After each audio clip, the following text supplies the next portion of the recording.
Bismillahirrahmanirrahim. Assalamualaikum warahmatullahi wabarakatuh. Perkenalkan kami dari pihak pengajuan proposal PKM GFK yang beranggotakan saya, Nataya Diati, dan rekan saya, Sofia Menggarani. Terlebih dahulu kami akan memaparkan mengenai SDGs secara singkat. Sustainable Development Goals atau disingkat SDGs merupakan suatu rencana aksi global yang disepakati oleh para pemimpin dunia, termasuk Indonesia, guna mengakhiri kemiskinan, mengurangi kesenjangan, dan melindungi lingkungan.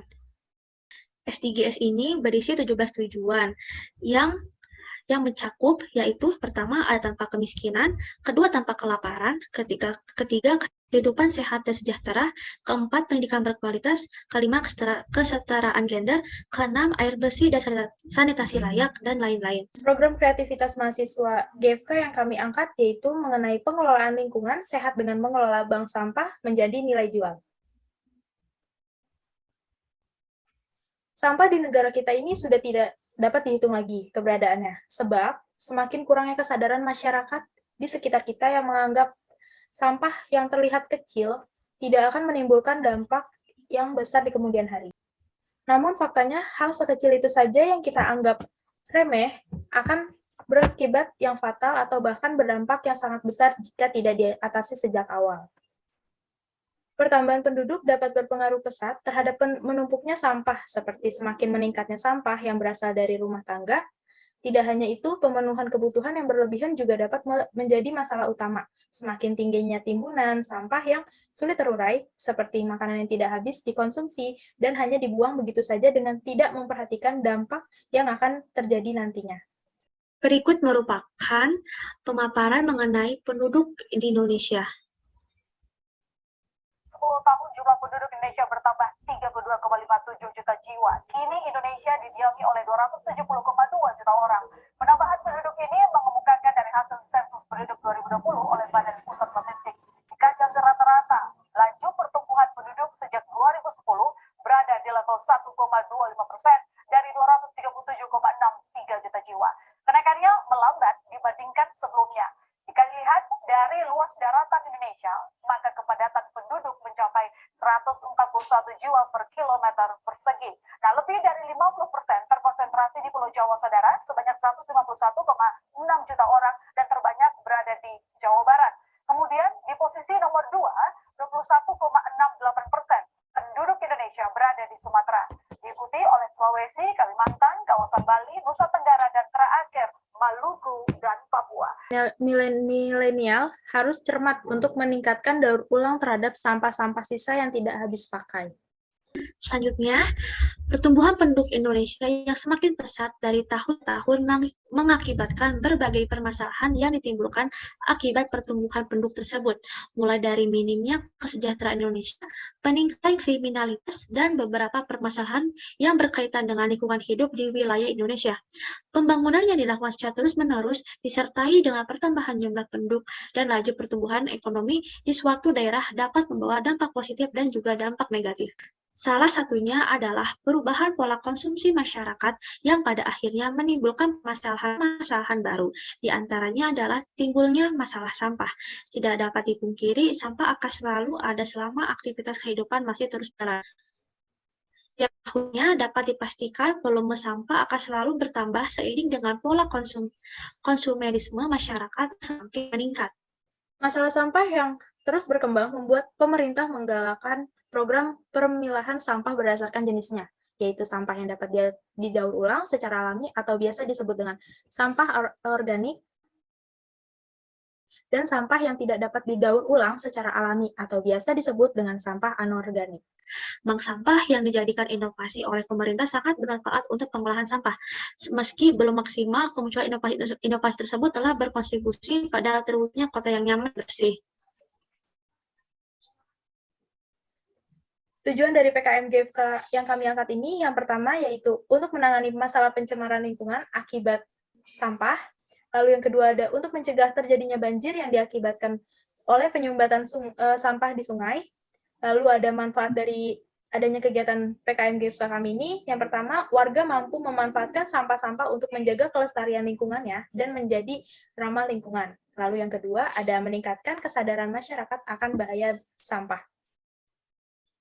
Kami di sini juga berharap dari adanya program ini adalah menyadarkan masyarakat mengenai pengelolaan lingkungan dan meningkatkan ekonomi dan kewirausahaan masyarakat. Melalui program ini diharapkan selain masyarakat menabung di bank sampah juga memanfaatkan sampah sebagai salah satu wirausaha masyarakat. Pada bab gagasan skenario kami ini, yang pertama ada ide. Kita mengambil tema sampah di Indonesia dengan judul pengelolaan lingkungan sehat dengan memajukan bank sampah. Lalu pada premis umumnya, upaya dalam menanggulangi sampah yang ada di sekitar lingkungan dengan memajukan pengelolaan bank sampah khususnya guna membangun kehidupan yang lebih layak lagi dan bersih di masa yang akan datang. Pada gagasan ini terdapat gambaran wilayah yang akan kami jadikan sebagai tempat untuk pengelolaan bank sampah kami ini, yaitu Kampung Tegorotan merupakan salah satu desa yang berada di Kecamatan Ciputat, Kelurahan Sawah Baru, Kota Tangerang Selatan, Banten. Dalam pelaksanaan Eco Village itu sendiri, masyarakat Kampung Tegorotan menjadi salah satu RT sebagai daerah pencontohan, yaitu RT 003. Contoh yang nyata dalam pelaksanaannya adalah pemilahan antara sampah organik dan anorganik di RT 003 yang nantinya akan ditiru oleh RT-RT lainnya. Sebelumnya, tingkat kesadaran dari masyarakat Kampung Tegorotan tentang sampah masih sangat rendah. Selanjutnya, pada tahap pelaksanaan, Berikut merupakan rincian tahap pelaksanaan dari proposal PKM GFK kami. Yang pertama, ada penetapan daerah sasaran. Yang kedua, survei daerah sasaran dan izin pelaksanaan. Yang ketiga, pelatihan dan penyuluhan kader, serta pembentukan pengurus bank. Yang keempat, rapat koordinator pengurus bank sampah dan penentuan nama.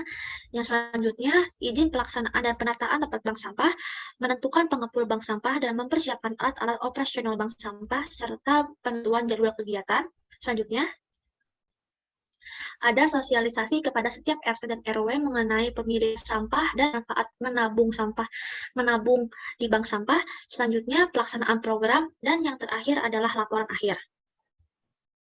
Nah, bab selanjutnya terdapat biaya dan jadwal kegiatan pelaksanaan kami, yaitu yang pertama ada anggaran biaya.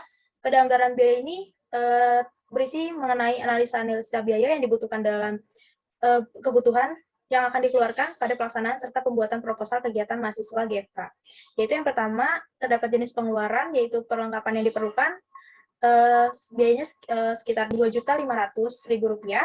Lalu yang kedua ada bahan habis pakai, yaitu sebesar Rp750.000. Lalu terdapat jenis pengeluaran perjalanan sebesar Rp150.000. Lalu ada biaya lain-lain, yaitu sebesar Rp35.000, sehingga jumlahnya yang akan dikeluarkan nantinya sebesar Rp3.435.000. Lalu terdapat jadwal pelaksanaan kegiatan, yaitu yang pertama terdapat penetapan daerah sasaran dan survei lokasi dilakukan pada bulan November pada minggu pertama dengan penanggung jawab semua tim. Lalu terdapat pelatihan dan penyuluhan kader serta pembentukan nama bank sampah, yaitu dilakukan pada bulan November pada minggu pertama, dan izin pelaksanaan juga akan dilakukan pada bulan November pada minggu pertama. Lalu terdapat survei pengempul bank sampah dan persiapan alat-alat operasionalnya akan dilakukan pada bulan November pada minggu kedua. Lalu pada penyusunan ide naskah dan konsep video akan dilakukan pada bulan November, minggu kedua dan minggu ketiga. Dilanjut pada proses pengambilan video yang akan dilakukan pada bulan November pada minggu ketiga dan keempat. Lalu ada proses editing video yang dilakukan pada bulan November, minggu ketiga dan minggu keempat, dan akan dilaksanakan pada bulan Desember pada minggu pertama. Lalu proses pengunggahan video akan dilaksanakan pada bulan Desember, minggu pertama dan kedua. Dan yang terakhir yaitu penyusunan akhir proposal yang akan dilakukan pada bulan November, minggu kedua. Berikut terdapat halaman pengesahan dari proposal kami. Lalu ada surat pernyataan dari Ketua Pelaksana, dan terdapat surat pernyataan kesediaan dari mitra dalam pelaksanaan program kreativitas mahasiswa. Yang terakhir adalah lampiran yang berikan mengenai biodata ketua dan anggota dan biodata dosen pendamping. Sekian dari kami mengenai pemaparan proposal yang berjudul Pengelolaan Lingkungan Sehat dengan Mengelola Bank Sampah Menjadi Nilai. Semoga proposal kami ini dapat diterima oleh pihak yang akan mendanai kegiatan pelaksanaan PKM GFK kami ini. Kurang lebihnya mohon maaf. Wassalamualaikum warahmatullahi wabarakatuh.